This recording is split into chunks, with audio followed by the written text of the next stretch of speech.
Hello students, this is Hassan, and in this video I'm going to talk about sentence fragments. Sentence fragments is a very common mistake that a lot of students make in their writings. So I'll try to explain and clarify to you what is a sentence fragment and how to avoid it in your writing. Okay, so this is going to be a PowerPoint presentation that I'm going to go and explain slide by slide. Let's get started.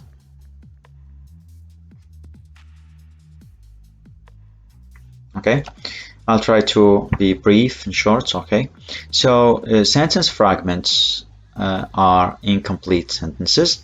They are the opposite of a complete sentence. And well, I'm just talking now or giving you some characteristics of sentence fragments. Sentence fragments are fine in conversation, however, they are a no-no when it comes to writing. So, for example, when talking, it's okay to use sentence fragments. Okay, however, it's not okay to use a sentence fragment in writing. This means that when you are writing, you have to have complete sentences. Every single sentence in your writing has to be complete. Now let's see the different types of sentence fragments. So here are a few examples of sentence fragments. The fragments are on the left sides here, and the complete sentences are on the right. Now on the table, this is a fragment, and the complete sentence is my hat is on the table. So if you notice here, on the table is missing two different parts, my hat, which is the subject, and is the verb. So we learn here that every single group of words without a subject and a verb is considered a fragment. Over there is a fragment. The dog ran over there. The same thing. We added the dog and ran to this part here to make it complete sentence. This thing, and here we added is bothering me, so we consider this thing as a subject, and a subject alone in a sentence cannot make a sentence. A subject alone cannot make a sentence. So this thing is bothering me. By adding is bothering and then the object, is bothering is the verb and me is the object, then we have a complete sentence with complete meaning. If I walk home, look at this case. Here we have I, which is the subject, and walk is the verb. If you notice here, we have no subject and no verb, and in this one no subject, no verb, and here we have no verb. Now in this sentence, however, or in this group of words, however, we have a subject and a verb, and still this is a fragment. What we learn here, we learn that any group of words, even though or even if this group has a subject and a verb, it can be a fragment. By what? By means of or because of missing the meaning. If I walk home, what will happen? So this one is missing the meaning. The meaning comes in the main clause. I'll call you. Okay, so if I walk home, I'll call you. So here we learn that a complete sentence, or for a sentence to be complete, or for a group of words to be a complete sentence, it has to have a subject, a verb, and a complete thought or complete meaning. Okay, now let's move on to every single type to see it in detail. There are 4 types of sentence fragments. Number 1, missing subject fragment. Number 2, missing verb fragment. Number 3, missing a subject and a verb fragment. And number 4 is called dependent clause fragment, or missing the main clause fragment. Let's see the first type, sentence fragment number 1. Type number 1 is missing subject. Now every single group of words in a sentence without a subject is a fragment. Why? Because we cannot tell who or what the sentence is about. So ran around the tree. The verb is ran. Who ran around the tree? This part here is missing the subject. Therefore, this is a fragment. We don't know who is or who ran around the tree. Will walk into the room. Who will walk into the room?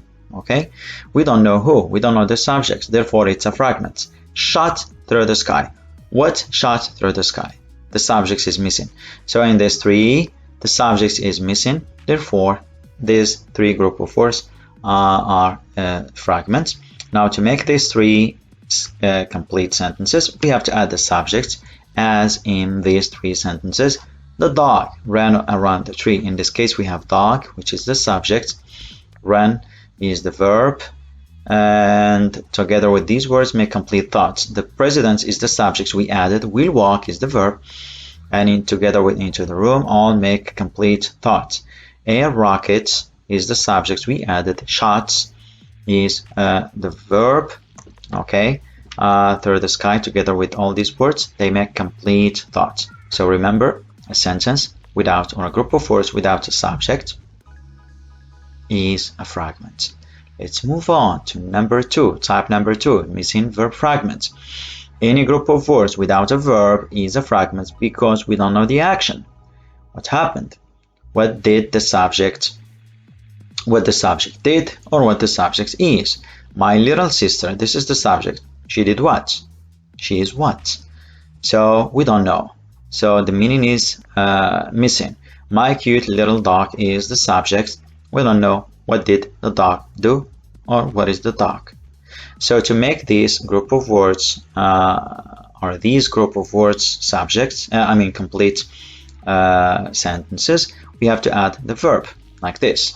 My little sister ran away. Okay, my little sister ran away. We have the verb ran. Okay, ran. And in the second example, my cute little dog is cuddly. So we added the verb is, and here we added the verb run. Therefore, they are complete sentences. Type number 3. Type number 3 is missing both subjects and verb. And anytime you have just prepositional phrases like on the table and over there, these are called prepositional phrases because they start with preposition. In this case, this is a kind of fragment missing both subjects and verb. Now to fix this, we have to add a subject and a verb. Example, the corn is the subject is. The corn is on the table. My doggy ran over there. My doggy is the subject. Ran is the verb. Therefore, we have complete sentences by having the subject and the verb, complete thought, subject and a verb and complete thought. Now let's move on to the last type, last category. So dependence clauses are a group of words that have a subject and a verb, but don't express a complete thought. Now, whenever I walk the dog is called a dependence clause. The reason why we call it a dependence clause is because it starts with a dependent word, whenever. The same here, until is a dependent word.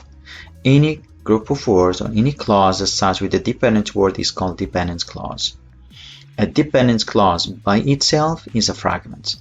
Never have a period after a dependence clause. So whenever I walk the dog, we need a comma, and then we have to continue the sentence to have it with a complete thought. Until my little sister walks into the room, comma, and say what happened. By adding an independence clause here or a main clause here, this will become with complete thought. By putting a comma here and adding a main clause, this also will be a sentence with complete thought. Let's see how. Whenever I walk the dog, comma, I feel great. So here, whenever I walk the dog is the dependence clause. And notice after dependence clauses, we have to put comma and then continue with the main clause and then period. We can also reverse the two. We can also start with the main clause and then end up with the dependence clause. I can say, I feel great whenever I walk the dog. But in this case, I don't need a comma. As in this example, I will stay here. This is the main clause. Until my little sister walks into the room is the dependence clause. So remember, again, let's summarize this number 4. A dependence clause alone by itself is a fragment. To fix a dependence clause fragment is you can add a main clause to it and combine the two with a comma. The formula should be like this: dependence clause, comma, independence clause. And if you reverse, you follow this: independence clause, no comma, dependence clause. Okay, now let's summarize. A fragment is an incomplete sentence because it's missing either a subject, a verb, or both, or the main clause, or the meaning.